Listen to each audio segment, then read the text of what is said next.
اعوذ باللہ من الشیطان الرجیم، بسم اللہ الرحمن الرحیم، لا الہ الا اللہ محمد الرسول اللہ صلی اللہ علیہ وآلہ واصحابہ وبارک وسلم۔ اما بعد، تمام دیکھنے اور سننے والوں کو السلام علیکم ورحمۃ اللہ وبرکاتہ۔ اللہ پاک قرآن پاک میں فرماتے ہیں، وَلَوْ أَنَّهُمْ إِذْ ظَلَمُوا أَنفُسَهُمْ جَاءُوكَ فَاسْتَغْفَرُوا اللَّهَ وَاسْتَغْفَرَ لَهُمُ الرَّسُولُ لَوَجَدُوا اللَّهَ تَوَّابًا رَحِيمًا۔ اور اے حبیب صلی اللہ علیہ وسلم، اگر وہ لوگ جب اپنی جانوں پر ظلم کر بیٹھے تھے، آپ صلی اللہ علیہ وسلم کی خدمت میں حاضر ہو جاتے اور اللہ سے معافی مانگتے، اور رسول صلی اللہ علیہ وسلم بھی ان کے لیے مغفرت طلب کرتے، تو وہ ضرور اللہ کو توبہ قبول کرنے والا اور نہایت مہربان پاتے۔ تو یہ جو آیت ہے، یہ قرآن پاک کی دلیل ہے، نص ہے، جس سے نبی پاک صلی اللہ علیہ وسلم کا وسیلہ تا قیامت ثابت ہوتا ہے۔ اسی سلسلے میں ہم آپ کو آج قرآن پاک سے کچھ اور دلائل پیش کرتے ہیں کہ حضور نبی اکرم صلی اللہ علیہ وسلم کی ولادت سے پہلے یہود اپنے حریف مشرکین عرب پر فتح پانے کے لیے آپ صلی اللہ علیہ وسلم کے وسیلے سے بارگاہ رب العزت میں دعا کرتے، جس کے نتیجے میں فتح سے ہمکنار ہوتے، اور اس بات پر نص قرآنی شاہد عادل ہے۔ اللہ پاک کا ارشاد ہے، وَلَمَّا جَاءَهُمْ كِتَابٌ مِّنْ عِندِ اللَّهِ مُصَدِّقٌ لِّمَا مَعَهُمْ وَكَانُوا مِنْ قَبْلُ يَسْتَفْتِحُونَ عَلَى الَّذِينَ كَفَرُوا فَلَمَّا جَاءَهُم مَّا عَرَفُوا كَفَرُوا بِهِ فَلَعْنَةُ اللَّهِ عَلَى الْكَافِرِينَ۔ اس کا ترجمہ ہے، اور جب ان کے پاس اللہ کی طرف سے وہ کتاب قرآن آئی جو اس کتاب تورات کی اصلاً تصدیق کرنے والی ہے، جو ان کے پاس موجود تھی، حالانکہ اس سے پہلے وہ خود نبی آخر زمان صلی اللہ علیہ وسلم اور ان پر اترنے والی کتاب قرآن کے وسیلے سے کافروں پر فتح یابی کی دعا مانگتے تھے۔ سو جب ان کے پاس وہی نبی حضرت محمد صلی اللہ علیہ وسلم اپنے اوپر نازل ہونے والے قرآن پاک کے ساتھ تشریف لے آئے، جس سے وہ پہلے سے ہی پہچانتے تھے، تو اسی کے منکر ہو گئے۔ پس ایسے دانستہ انکار کرنے والوں پر اللہ کی لعنت ہے۔ بات چونکہ حضور نبی اکرم صلی اللہ علیہ وسلم کی عظمت و رفعت اور نبوت و رسالت کے انکار سے متعلق تھی، اس لیے شعلہ غضب الہی بھڑک اٹھا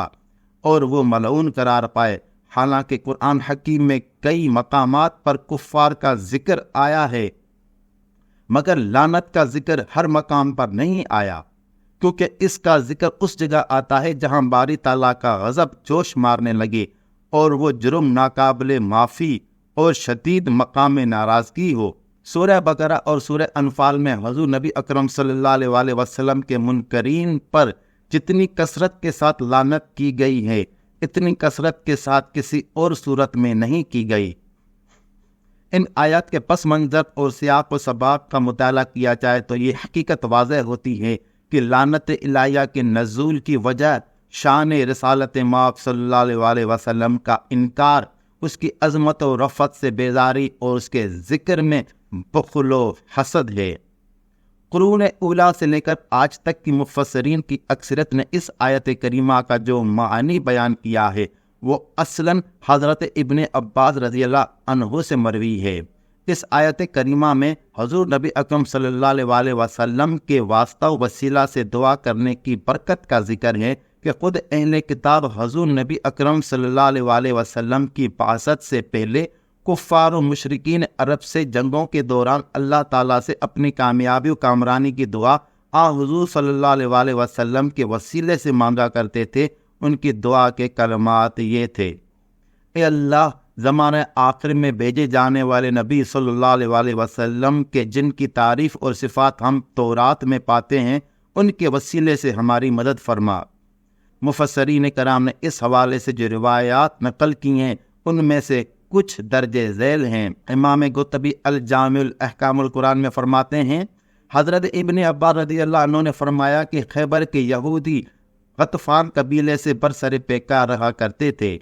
پس جب دونوں کا آمنا سامنا ہوا تو یہودی شکست کھا گئے۔ پھر انہوں نے یہ دعا پڑھتے ہوئے دوبارہ حملہ کیا، الہی ہم تجھ سے سوال کرتے ہیں اس نبی امی صلی اللہ علیہ وآلہ وسلم کے وسیلے سے جنہیں تو نے آخری زمانے میں ہمارے لیے بھیجنے کا ہم سے وعدہ کیا ہے، ان کے مقابلے میں ہماری مدد فرما۔ ابن عباس رضی اللہ عنہ کہتے ہیں کہ جب بھی وہ دشمن کے سامنے آئے تو انہوں نے یہی دعا پڑھی اور غطفان قبیلے کو شکست دی، لیکن جب نبی اکرم صلی اللہ علیہ وآلہ وسلم مبعوث ہوئے تو انہوں نے آپ صلی اللہ علیہ وآلہ وسلم کا انکار کیا۔ اس پر اللہ تعالیٰ نے یہ آیت اتاری۔ حالانکہ اس سے پہلے وہ خود نبی آخر الزماں حضرت محمد مصطفیٰ صلی اللہ علیہ وآلہ وسلم اور ان پر اترنے والی کتاب قرآن کے وسیلے سے کافروں پر فتح یابی کی دعا مانگتے تھے، یعنی اے محمد صلی اللہ علیہ وسلم آپ کے وسیلے سے فتح کی دعا مانگا کرتے تھے۔ اور علامہ آلوسی تفسیر روح المعانی میں فرماتے ہیں یہ آیت بنی قریظہ اور بنی نذیر کے بارے میں نازل ہوئی جو اوس اور خزرج پر حضور صلی اللہ علیہ وآلہ وسلم کی بعثت سے قبل آپ صلی اللہ علیہ وآلہ وسلم کے وسیلے سے فتح یابی کی دعا مانگتے تھے۔ حضرت ابن عباس رضی اللہ عنہ اور حضرت قتادہ رضی اللہ عنہ نے اسی بات کو بیان کیا ہے، اور معنی یہ ہے کہ اللہ تعالیٰ سے مانگتے تھے کہ اس نبی کے وسیلے سے مشرکین کے خلاف ان کی نصرت فرمائے، جیسا کہ السدی نے بیان کیا ہے کہ جب ان کے اور مشرکین کے درمیان لڑائی دوروں پر آ جاتی تو وہ تورات شریف کھول کر اس مقام پر جہاں حضور نبی اکرم صلی اللہ علیہ وسلم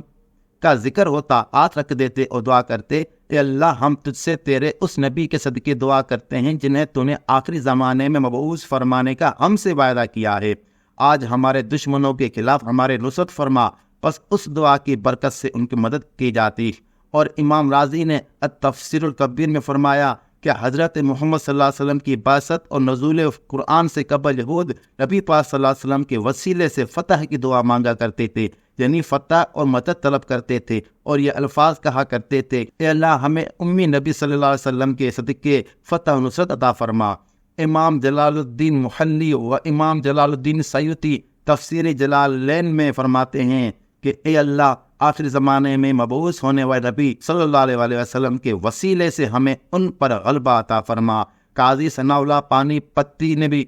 تفسیر مظہری میں فرمایا وہ مشرکین عرب پر فتح مانگتے تھے اور کہتے تھے اے اللہ آخری زمانے میں بھیجے جانے والے جس نبی کی صفت ہم اپنی کتاب تورات میں پاتے ہیں ان کے وسیلے سے ہمیں ان پر غلبہ عطا فرما۔ امام ابن کثیر تفسیر القرآن العظیم میں فرمایا کہ یہود مشرکین عرب پر حضور صلی اللہ علیہ وآلہ وسلم کے وسیلے سے غلبہ کی دعا مانگتے تھے۔ امام جلال الدین سیوطی الدر المنصور میں فرماتے ہیں کہ حضرت ابن عباس سے مروی ہے کہ بنی قریظہ اور بنی نذیر کے یہود حضرت محمد مصطفیٰ صلی اللہ علیہ وآلہ وسلم کی بعثت سے قبل کفار پر غلبے کی دعا مانگا کرتے تھے اور کہتے تھے اے اللہ ہم امی نبی صلی اللہ علیہ وآلہ وسلم کے وسیلے سے تجھ سے مدد طلب کرتے ہیں کہ ہمیں ان پر غلبہ عطا فرما، بس ان کی مدد کی جاتی۔ اسی طرح یہ روایت بھی عبد المنصور میں موجود ہے کہ حضرت ابن عباس رضی اللہ عنہ فرماتے ہیں کہ یہود مدینہ حضور نبی اکرم صلی اللہ علیہ وسلم کی اس دنیا میں تشریف آوری سے قبل جب وہ مشرکین عرب میں سے اسد، غطفان، جہینہ اور عزرا سے جنگ کرتے تو حضور نبی اکرم صلی اللہ علیہ وآلہ وسلم کے اسم گرامی کے صدقے اس پر فتح و نصرت حاصل کرنے کی دعا کرتے اور کہتے اے اللہ ہمارے رب اپنے اس نبی کے اسم گرامی اور ان پر نازل ہونے والی کتاب کے صدقے ہمیں نصرت عطا فرما جن کی آخری زمانے میں بعثت کا تو نے ہم سے وعدہ فرمایا ہے۔ اسی طرح مندرجہ ذیل کتب تفاسیر میں بھی یہی تفسیر بیان کی گئی ہے کہ تفسیر مجاہد، تفسیر غریب القرآن، جامع البیان فی تفسیر القرآن للطبری، معالم التنزیل، کشف الاسرار و وعدۃ الابرار، زاد المسیر فی علم التفسیر ابن الجوزی، تفسیر البیضاوی، المدارک،